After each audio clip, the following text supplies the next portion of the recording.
بسم الله الرحمن الرحيم.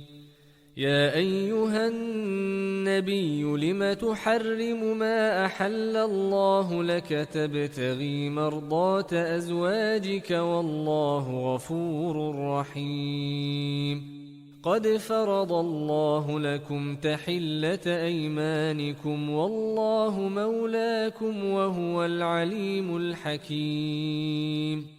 وإذ أسر النبي إلى بعض أزواجه حديثا فلما نبأت به وأظهره الله عليه عرف بعضه وأعرض عن بعض فلما نبأها به قالت من أنبأك هذا قال نبأني العليم الخبير. إن تتوبا إلى الله فقد صغت قلوبكما وإن تظاهرا عليه فإن الله هو مولاه وجبريل وصالح المؤمنين والملائكة بعد ذلك ظهير. عسى ربه إن طلقكن أن يبدله أزواجا خيرا منكن مسلمات مؤمنات قانتات تائبات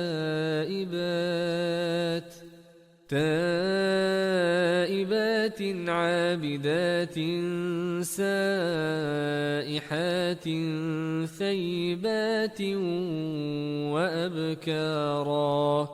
يا أيها الذين آمنوا قوا أنفسكم وأهليكم نارا وقودها الناس والحجارة عليها ملائكة غلاظ شداد لا يعصون الله ما أمرهم ويفعلون ما يؤمرون. يا أيها الذين كفروا لا تعتذروا اليوم إنما تجزون ما كنتم تعملون. يا أيها الذين آمنوا توبوا إلى الله توبة نصوحا عسى ربكم أن يكفر عنكم سيئاتكم ويدخلكم جنات تجري من تحتها الأنهار يوم لا يخزي الله النبي والذين آمنوا معه نورهم يسعى بين أيديهم وبأيمانهم يقولون ربنا أتمم لنا نورنا واغفر لنا إنك على كل شيء قدير.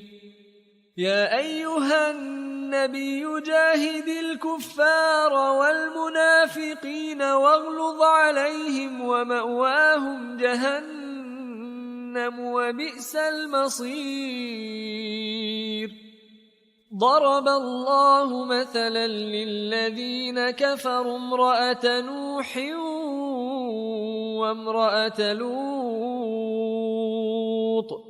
كانتا تحت عبدين من عبادنا صالحين فخانتاهما فلم يغنيا عنهما من الله شيئا وقيل ادخلا النار مع الداخلين.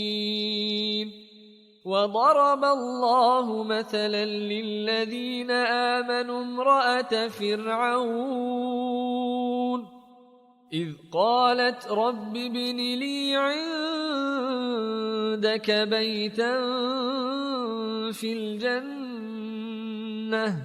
ونجني من فرعون وعمله ونجني من القوم الظالمين ومريم ابنة عمران التي أحصنت فرجها فنفخنا فيه من روحنا وصدقت بكلمات ربها وكتبه وكانت من القانتين